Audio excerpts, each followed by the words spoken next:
سیدہ فاطمہ الزہرا رضی اللہ تعالی عنہا یہ بہت ہی سادے مزاج کی تھی اور انہیں سجنا سورنا پسند نہیں تھا۔ ان کا ماننا یہ تھا کہ مسلمان لڑکیوں کے لیے سب سے بہترین لباس جو ہے لباس تقوی ہے، اور سب سے بہترین زیور جو ہے یہ شرم و حیا، سب سے بہترین زیور یہ شرم و حیا ہے، ان کا ماننا یہ تھا۔ اور حضرت عمر رضی اللہ تعالی عنہ ان کی بارگاہ میں حاضر ہو کر کہے تھے کہ آپ سے زیادہ اگر کوئی مجھے محبوب ہے تو نبی کون صلی اللہ علیہ وسلم، اور نبی کون صلی اللہ علیہ وسلم کی بارگاہ میں آپ دنیا میں سب سے زیادہ محبوب تھے، اور نبی صلی اللہ علیہ وسلم کے بعد اب اگر دنیا میں مجھے کوئی محبوب ہے تو آپ کی ذات کریمہ ہے۔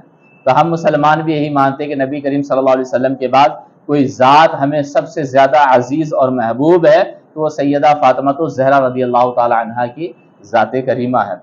سیدہ فاطمہ الزہرا رضی اللہ تعالی عنہا یہ پردے کو پسند کرتی تھی۔ کل ہماری آخری بات پردے میں بھی آئی تھی، اور ایک صحابیہ کا ذکر ہوا تھا کہ جن کا بیٹا کیا میدان جنگ میں شہید ہو گیا تھا، وہ حالات کی تحقیق کے لیے، تفتیش حال کے لیے نبی کریم صلی اللہ علیہ وسلم کی بارگاہ میں حاضر ہوتی ہے، برقع پہن کے نقاب اور کپڑے میں سمٹ کر پورے پردے کے ساتھ آتی ہے۔ صحابہ کرام کہتے ہیں کہ اس حال میں بھی تم پردے میں آئی ہو؟ تو وہ یہ جواب دیتی ہے کہ میں نے اپنا بیٹا کھویا، اپنے شرم و حیا کو نہیں کھویا ہے۔ تو سمجھ میں یہ آیا کہ اسلامی غیرت یہ ہے، اور غیرت ایمانی یہ ہے کہ مسلم بیٹیاں، مسلم ماں اور بہنیں وہ پردے میں ہی رہیں، مسلم ماں اور بہنیں ہمیشہ پردے میں ہی رہے، یہ ان کی ایمانی غیرت اور اسلامی غیرت کی پہچان اور علامت ہے۔ پھر آگے بات کرتے ہیں کہ ایک چیز دیکھنے میں آئی ہے کہ ابھی دیکھا یہ جاتا ہے کہ مسلم لڑکیاں کیا ہر ایک انسان کو ناچنے کا اتنا شوق ہو گیا ہے کہ سوشل میڈیا پہ آپ جاؤ، یوٹیوب پہ جاؤ، فیس بک پہ جاؤ، انسٹاگرام پہ جاؤ، تو ہر انسان ناچتا ہوا دکھائی دے رہا ہے، مرد ہو یا عورت، جوان ہو یا بوڑھا، لڑکا ہو یا لڑکی، سب کے سب ناچتے ہوئے ہی دکھائی دیتے ہیں۔ مشہور ہونے کا اتنا شوق بڑھ گیا جس کا کوئی حساب نہیں۔ لیکن میں ایک بات بتا دوں، مشہور ہونا یہ کامیابی کی پہچان نہیں ہے، یہ ان لوگوں کے لیے بھی ہے کہ جو اسلامی لبادے پہ ناچتے ہوئے نظر آتے ہیں، ان کے لیے بھی ہے کہ مشہور ہونا دنیا میں یہ کامیابی کی پہچان نہیں ہے، ورنہ مشہور ہونا کامیابی کی پہچان ہوتی تو ابلیس سے زیادہ دنیا میں کون مشہور ہے؟ ابلیس سے زیادہ کون مشہور ہے؟ کوئی نہیں ہے۔ مشہور ہونا نہیں بلکہ اسلامی غیرت کے ساتھ رہنے، اگر کوئی انسان مرد ہو یا عورت اسلامی غیرت کے ساتھ رہتا ہے، اسلامی شریعت کی پابندی کرتا ہے، تو اللہ تبارک و تعالیٰ اس کے نام کو باقی رکھتا ہے دنیا کے اندر، اور اسے بعد والوں کے لیے رول ماڈل بنا دیتا ہے۔ سیدہ فاطمہ الزہرا رضی اللہ تعالی عنہ کی ذات کریمہ 1400 سال پہلے تھی، لیکن آج بھی مسلم عورتوں کے لیے آئیڈیل کی حیثیت رکھتی ہے۔ اب ایک بات بتاؤ، اللہ تبارک و تعالیٰ نے عورتوں کے سر کے اوپر ایک عزت و کرامت کا تاج رکھا تھا پردے کی شکل میں، حجاب ہے، نقاب ہے، اس کی شکل و صورت میں مسلم قوم کی بیٹیوں، عورتوں کے اوپر عزت و شرف کا تاج رکھا تھا، لیکن انہوں نے اس تاج کو اتار کر پھینک دیا۔ یاد رکھے، اور انہیں بھی سمجھنے کی ضرورت ہے کہ دنیا جب جسم دیکھتی ہے تو خوش ہوتی ہے۔ دنیا کا مقصد عورتوں کا جسم دیکھنا ہی ہے، اس لیے دنیا دھیرے دھیرے کپڑے اتار رہی ان کی۔ دنیا کے لوگ عورتوں کے جسم کو دیکھ کر خوش ہوتے ہیں، لیکن اللہ تبارک و تعالیٰ عورتوں کے پردے کو دیکھ کے خوش ہوتا ہے۔ عورتوں کو طے کرنا ہے، لڑکیوں کو طے کرنا ہے کہ انہیں خوش اپنے رب کو کرنا ہے یا دنیا کو کرنا ہے۔ دنیا والے صرف ہمیں یوز کرنا چاہتے ہیں، اور اللہ تبارک و تعالیٰ ہمیں دنیا میں بھی کامیاب کرنا چاہتا ہے اور آخرت میں بھی کامیاب کرنا چاہتا ہے۔ اس لیے تو ہمارے لیے وہ قرآن کریم نازل فرمایا تاکہ ہم اس پہ عمل کریں، ہماری دنیا بھی بن جائے اور آخرت بھی بن جائے۔ یہ بات سمجھ میں آ رہی ہے کہ عورت جسم سے کپڑا اتارے تو دنیا خوش ہوتی ہے، لیکن اسلام کا خوش ہوتا ہے جب عورت کیا ہے اپنے جسم کو کپڑے سے ڈھانپ لے۔ تو خوش کس کو کرنا ہے؟ اسلام کو، اللہ اس کے رسول کو، یا دنیا والوں کو؟ اور یاد رکھے اللہ تبارک و تعالیٰ سے بغاوت کر کے کوئی دنیا میں بھی خوش نہیں رہ سکتا اور آخرت میں بھی خوش نہیں رہ سکتا۔ اس لیے کہا یہ گیا کہ اللہ تبارک و تعالیٰ کو اللہ تبارک و تعالیٰ کو راضی کرنے کی کوشش کرنی چاہیے، مرد ہو یا عورت۔ اگر رب راضی ہو گیا تو کائنات کی ہر چیز ہمارے قبضے میں اللہ تبارک و تعالیٰ کر دے گا، اور رب ناراض ہو گیا تو آپ دولت کتنا حاصل کرو گے؟ دولت قبر میں کوئی تھوڑے نہ لے کر جا رہا ہے۔ پھر ایک پرانے زمانے میں آپ دیکھیں گے کہ کوٹھے چلا کرتے تھے، کوٹھوں کا رواج تھا، لوگ جاتے تھے ناچ گانا دیکھنے کے لیے، اور جانے والوں کو بہتر نہیں سمجھا جاتا تھا سماج کے اندر، لوگ چھپ کے جاتے تھے، اور جو کوٹھے پہ ناچا کرتی تھی انہیں بھی لوگ پسند نہیں کرتے تھے۔ لیکن اب تو کوٹھوں کا رواج بند ہو گیا، لیکن سوشل میڈیا کا رواج شروع ہو گیا۔ پہلے چھپ کے ناچا کرتی تھی، اب دنیا کے سامنے ناچتی ہے، اور اپنے ناچنے پہ سوچتی ہے کہ ہم بڑا اچھا کام کر رہے ہیں۔ یاد رکھو، جس کام سے اللہ اس کا رسول منع کر دیا وہ کام کر کے کوئی سوچے اچھا کام کرتے ہیں تو بالکل ہی قطعاً وہ اچھا کام نہیں ہو سکتا، قطعاً کوئی وہ اچھا کام نہیں ہو سکتا۔ اور لوگ یہ کہتے ہیں کہ اب تو نقاب والی بھی ناچنے لگی ہیں، لوگ یہی کہتے ہیں نا نقاب والے بھی ناچنے لگی ہے، دیکھو نقاب والے، کہ نہیں بھائی نقاب والے نہیں ناچتی، کہ ناچنے والیوں نے اب نقاب پہننا شروع کر دیا ہے۔ سیدہ فاطمہ الزہرا رضی اللہ تعالی عنہا کی تہذیب و تمدن جس کے پاس ہے وہ عورت کبھی ناچ نہیں سکتی۔ حجاب کی بات الگ، بغیر حجاب کے وہ ناچ نہیں سکتی، وہ کوئی بھی ایسا کام نہیں کر سکتی جس سے اللہ اس کا رسول ناراض ہو جائے۔ یہ پہچان ہے سیدہ فاطمہ الزہرا رضی اللہ تعالی عنہا کی۔ کوئی کنیز فاطمہ الزہرا ہونے کا دعویٰ کرے گا تو ہم اسے سمجھائیں گے کہ اللہ کی بندی، جو کنیز فاطمہ الزہرا رضی اللہ تعالی عنہا ہوتی ہیں وہ شرم و حیا کا پیکر ہوتی ہیں، وہ پردے میں رہا کرتی ہے، بے پردہ نہیں ہوتی ہے۔ بے پردہ کنیز فاطمہ الزہرا رضی اللہ تعالی عنہا نہیں ہو سکتی۔ تو طے یہ کرنا ہے کہ وہ کنیز کس کی ہے، وہ کنیز سیدہ فاطمہ الزہرا کی ہے یا بالی ووڈ اور ہالی ووڈ والوں کی کنیز ہے۔ اور یاد رکھے کہ ہماری ترقی کی پہچان یہ ہے کہ ہم اپنے اسلاف کے نقش قدم پر چلیں۔ ہماری ترقی کی پہچان یہ ہے کہ ہم اپنے اسلاف سلف صالحین کی طرح اپنی زندگی کو بنا لیں۔ صحابہ اکرام ہمارے رول ماڈل ہیں، صحابیات ہماری ماں اور بہنوں کے لیے رول ماڈل ہیں، یہ دنیا کے لوگ نہیں ہیں۔ دنیا کے لوگ سے مراد یہ ہے کہ جو دنیا دار ہیں، جو دنیا دار ہیں وہ لوگ مسلم عوام کے اور مسلم عورتوں کے کیا ہیں، وہ رول ماڈل نہیں ہیں، بلکہ صحابہ اور صحابیات اور اہل بیت اطہار یہ مسلم قوم کے لیے کیا ہے، رول ماڈل کی حیثیت رکھتے ہیں، اور انہی کو ہمیں خوش کرنا، انہی کی طرح ہمیں اپنی زندگی کو بنانی ہے۔ ان کی طرح بنائیں گے تو ہی اللہ تبارک و تعالی ہم سے خوش ہوگا۔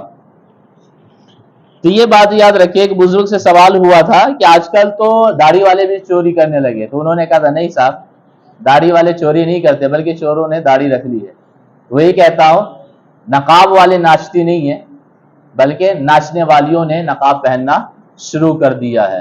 اور ایک بات اور بتاؤں، عرب وغیرہ کی آپ دیکھیں گے نا ویڈیوز وغیرہ، اس میں عورتیں بغیر حجاب کے یا بالکل ٹائٹ حجاب پہنیں گی، وہ بھی حرام ہے، وہ بھی جائز نہیں ہے۔ ویسا لباس جس سے عورتوں کی آزاد دکھائی سمجھ میں آئے، ویسا مذہب اسلام میں جائز نہیں ہے، ٹھیک ہے؟ تو کہا یہ گیا ہے کہ عرب میں عیسائی بھی یہودی بھی ہے، دبئی میں عیسائی بھی یہودی بھی ہے، وہاں پابندی ہے کہ سب کے سب نقاب پہنیں گے۔ تو وہ لوگ ناچتی ہیں، وہ لوگ گاتی ہیں، تو یہ نہ سمجھے کہ مسلم بیٹیاں ناچ رہی ہو گا رہی ہیں۔ جو مسلم بیٹیاں ہوں گی، ایمانی غیرت جس کے پاس ہوگی، وہ کبھی بھی خلاف شریعت کوئی کام نہیں کر سکتی، یہ پہچان ہے۔ بہرحال سیدہ فاطمہ الزہرا رضی اللہ تعالی عنہا کے بارے میں کچھ سمجھنے کی ضرورت ہے۔ ہم آگے بڑھتے ہیں، ٹھیک ہے؟ یہ تو بہت ساری باتیں ہم کرتے رہیں گے حالات کے اوپر، ٹھیک ہے؟ لیکن ہمیں اسے کرنے کا مطلب یہ ہے کہ ہم سدھارنے کی کوشش کریں گے۔ ہم 1 سے 2، 2 سے 3، 3 سے 4 ہوتے جائیں گے۔ کم سے کم ہم یہاں پہ جتنے لوگ بیٹھے ہمارے گھر میں ہی یہی چیز آ جائے نا تو الحمدللہ۔ یہ بات سمجھ میں آ رہی ہے؟ تو کہا گیا ہے کتب سیر و تاریخ میں، یعنی سیرت کی جو کتابیں ہیں اور تاریخ کی جو کتابیں ہیں، اس میں سیدہ فاطمہ الزہرا رضی اللہ تعالی عنہا کی ابتدائی زندگی کے بہت کم واقعات ملتے ہیں۔ ان کی زندگی کے ابتدائی مراحل جو تھے اس کے واقعات کیا ہے، بہت کم ملتے ہیں، نہ کے برابر۔ صرف چند روایتیں ہی ہیں جن سے ان کے بچپن سے لے کر سن شعور تک کی زندگی کی کچھ معلومات ہمیں حاصل ہو جاتی ہے۔ اور یہ صرف ان کی ذات تک محدود نہیں، یہ نہ سوچے کہ صرف سیدہ فاطمہ الزہرا رضی اللہ تعالیٰ عنہ کی ذات کے ساتھ ہی ہے، بلکہ اس دور میں صحابہ ہوں یا صحابیات ہوں یا اہل بیت اطہار کے دیگر افراد ہوں، ان کے ساتھ بھی یہ ہے کہ ان کی زندگی کے مکمل حالات ہمیں نہیں ملتے تاریخی کتابوں میں یا حدیث کی کتابوں میں یا کیا سیرت کی کتابوں میں، کچھ واقعات ہمیں ملتے ہیں جس سے ہم کچھ اندازہ لگا لیتے ہیں کہ وہ لوگ کیسے تھے۔ اب اس کا سبب کیا ہے؟ ازواج مطہرات کی بھی ڈیٹیل، ازواج مطہرات یعنی نبی صلی اللہ علیہ وسلم کی پاکیزہ بیویاں جو ہیں ان کی بھی تفصیل آپ مکمل طور پہ نہیں پا سکتے، کچھ باتیں مل جاتی ہیں، تو وہ باتیں جن کا تعلق نبی صلی اللہ علیہ وسلم سے تھا وہ چیزیں تو ہمیں مل جاتی۔ کیوں؟ اس لیے کہ اس دور میں سیرت لکھنے والے اور تاریخ لکھنے والے پوری توجہ نبی صلی اللہ علیہ وسلم کی ذات کریمہ کی طرف رکھے ہوئے تھے، نبی کریم صلی اللہ علیہ وسلم کی پوری ذات کریمہ کو وہ لکھنے میں لگے ہوئے تھے، اس لیے وہ دیگر افراد کے ذات پہ روشنی نہیں ڈال سکے۔ یہ بات سمجھ میں آ رہی؟ سیرت لکھنے والے بھی، تاریخ لکھنے والے بھی پوری توجہ کس کی طرف دی ہے؟ نبی کریم صلی اللہ علیہ وسلم کی ذات کریمہ کی طرف۔ اس وجہ سے اہل بیت اطہار، امہات المؤمنین اور دیگر صحابہ و صحابیات کے تعلق سے وہ مکمل طور پہ کچھ نہ لکھ سکے، بلکہ کچھ واقعات ہیں، وہ بھی وہ واقعات جن کا ڈائریکٹلی نبی کریم صلی اللہ علیہ وسلم سے یا انڈائریکٹ نبی کریم صلی اللہ علیہ وسلم سے تعلق۔ بہر صورت جو تھوڑی بہت روایتیں ہمارے پاس موجود ہے ان سے سیدہ فاطمہ الزہرا رضی اللہ تعالیٰ عنہ کے بچپن سے لے کے جوانی تک کے حالات کا کچھ نہ کچھ علم تو ہمیں ہو ہی جاتا ہے، کچھ نہ کچھ ہمیں اتنی روایتوں سے ہو جاتا ہے۔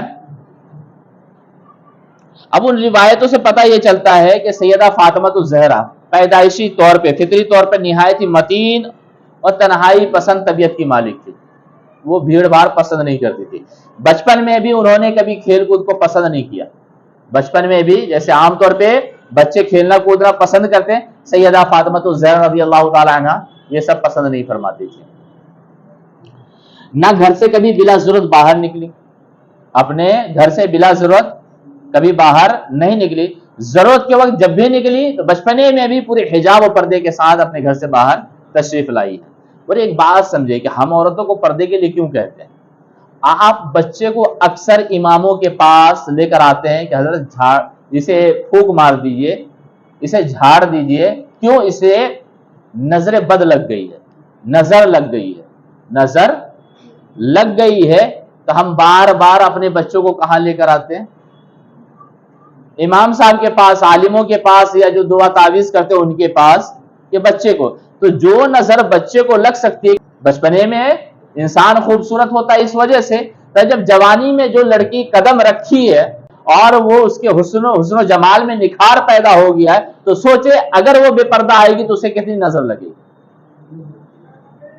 اور نظر انسان کو قبر تک میں پہنچانے کی طاقت رکھتی ہے، اور مذہب اسلام نہیں چاہتا ہے کسی کے ساتھ ظلم و زیادتی ہو جائے۔ ضروری نہیں ہے کہ کوئی کہہ کے مارے کہ ہاں میں نظر لگا رہا ہوں، کبھی کبھی ایسا بھی ہوتا ہے کہ نہ چاہ کے بھی نظر لگ جاتی ہے، نہ چاہ کے بھی نظر لگ جاتی ہے۔ اور یہ تجربے سے کتنے لوگ سوشل میڈیا کے اوپر ویڈیو اپلوڈ کیے ہیں کہ جب لڑکیاں حجاب پہن کے بھیڑ سے نکلی ہے تو بھیڑ ایک نظر بھی اٹھا کے حجاب والی لڑکی کی طرف نہیں دیکھی ہے، اور جب بغیر حجاب کے نکلی ہے تو سارے کے سارے مرد بغیر حجاب کے نکلنے والی عورت کی طرف ٹکٹکی مار کے دیکھتے ہیں۔ اس لیے مذہب اسلام کہا ہے تمہارا تحفظ جو ہے وہ حجاب میں ہی ممکن ہے، لہٰذا تم کیا ہے؟ حجاب میں رہو۔ وہ کسی کا ڈائلاگ ہے کہ مسلم بیٹیاں جب حجاب میں رہے گی تو قوم اپنے اوقات میں رہے گی، مسلم بیٹیاں جب حجاب میں رہتی ہے تو دنیا اپنے اوقات میں رہتی ہے۔ لہٰذا کیا ہے؟ ہماری بیٹیوں کو چاہیے کہ سیدہ فاطمہ الزہرا رضی اللہ تعالیٰ عنہ کی طرح بلا ضرورت ایک تو گھر سے باہر نہ نکلے، جب ضرورت پڑ جائے نکلے تو گھر میں کسی کو بتا کر نکلے کہ ہم فلاں جگہ جا رہے ہیں۔ یہ بتانا ضرور، لڑکا ہو یا لڑکی ہو، اگر گھر سے نکلے تو ضرور بتا کے جائے تاکہ گھر والوں کو پتا ہو کہ ہاں ہماری اولادیں کہاں گئی ہے۔ اگر نہ لوٹے تو وہاں پہ وہ رابطہ کرے، لیکن یہاں کوئی بتا کے نکلتا نہیں گھنٹوں گھنٹوں، گھر والے کیا ہوتے ہیں؟ پریشان رہتے ہیں۔ یہ ہماری ذمہ داری ہے کہ بچوں کو سمجھائیں اور ہم بھی سمجھے، ہم بڑے ہیں کوئی بات نہیں، آپ گھر سے نکل لیں، گھر میں بیوی ہے اسے بتا کے نکلے کہ ہم جا رہے ہیں مسجد بھی آتے، کہہ گئے الحمدللہ ابھی ہم جا رہے ہیں نماز پڑھنے کے لیے، تو گھر والے بھی سوچیں گے کہ ہاں نماز ایک ایسی عبادت ہے کہ ہمارے گھر کے بڑے اسے پسند کرتے ہیں، بغیر نماز کے ان کو چین ہی نہیں ملتا، لہٰذا ان کی بھی عادت ایسی ہو جائے گی کہ بغیر نماز کے انہیں چین نہیں ملے گا۔ تو گھر سے جب بھی نکلے بتا کے نکلے اور بچوں کو سمجھا کے ہی نکلے. تو الحمدللہ ہم کیا ہے آگے اور بھی بات کریں گے، لیکن یہ سمجھنا ہے کہ نبی صلی اللہ علیہ وسلم کی تربیت میں کون تھی؟ سیدہ فاطمہ الزہرا رضی اللہ تعالیٰ عنہ. جب ہمارے سامنے کوئی رہتا ہے نا تو ہم اسے دیکھ کر سیکھتے ہیں. ہر اولاد اپنے ماں باپ کو دیکھ کر سیکھتی ہے. تو نبی صلی اللہ علیہ وسلم سیدہ فاطمہ الزہرا رضی اللہ تعالیٰ عنہ کے سامنے کس کی ذات کریمہ تھی؟ نبی کریم صلی اللہ علیہ وسلم کی ذات کریمہ تھی. تو حضرت سیدہ فاطمہ الزہرا رضی اللہ تعالیٰ عنہ جو عادت و اطوار سیکھ رہی تھی، طور طریقے سیکھ رہی تھی، کسے دیکھ کر سیکھ رہی تھی؟ نبی کریم صلی اللہ علیہ وسلم کو. اس لیے حضرت عائشہ صدیقہ رضی اللہ تعالیٰ عنہ فرماتی ہے کہ ہر چیز میں سیدہ فاطمہ الزہرا نبی کریم صلی اللہ علیہ وسلم کی طرح تھی. اٹھنے بیٹھنے میں، رفتار میں، گفتار میں، بات کرنے میں، انداز میں، ہر ایک چیز میں سیدہ فاطمہ الزہرا کس کی طرح تھی؟ سیدہ فاطمہ الزہرا رضی اللہ تعالیٰ عنہ نبی کریم صلی اللہ علیہ وسلم کی طرح تھی. تو اس سے پتہ یہ چلتا ہے کہ اگر ہم نیک رہیں گے تو ہماری بچے بھی کیا ہوں گے؟ تو نیک کسے بنانا ہے؟